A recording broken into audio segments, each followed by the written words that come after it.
We had left the camp at daybreak, with Caspar in the lead walking closely next to me and Clark, Velvet, Brandon, Lee, and Julie in tow.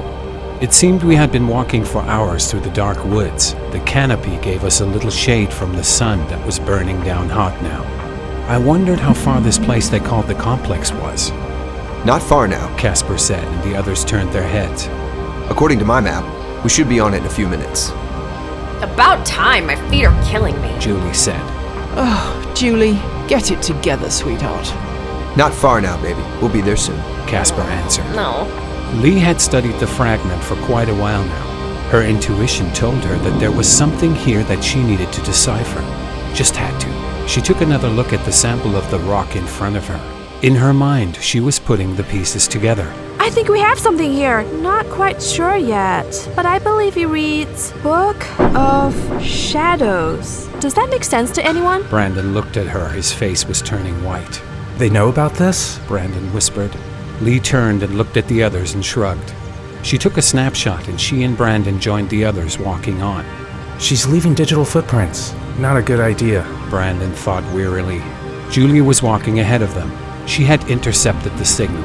She had scrambled the encoding. Now she was busy hacking in. This is Julie Strummer. Thanks for tuning in. I turned to Caspar. What's that place? The complex, I mean. What's that all about? A long time ago, explorers found it deep in the middle of the forest. They couldn't make sense of it.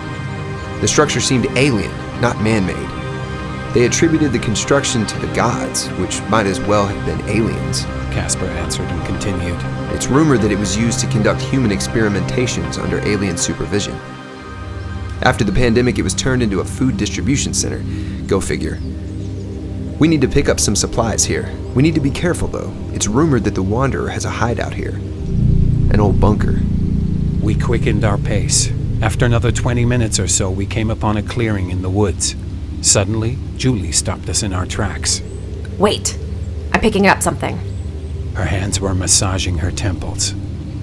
What is it, Julie? Caspar turned to her. We're not alone. Julie answered.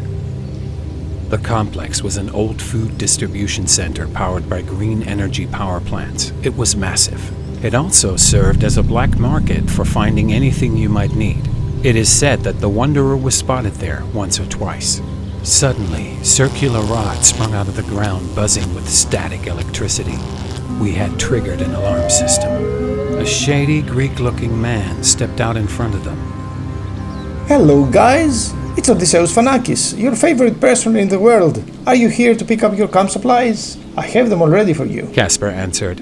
No, Odie, we're not going back to the camp this time. We're on our way to find and meet the Wanderer.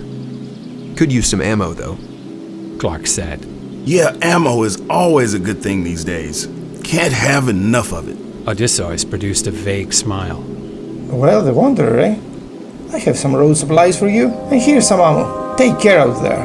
Be careful not to run into the Watchers. They are always around, you know. Caspar smiled back and said, Thanks, brother.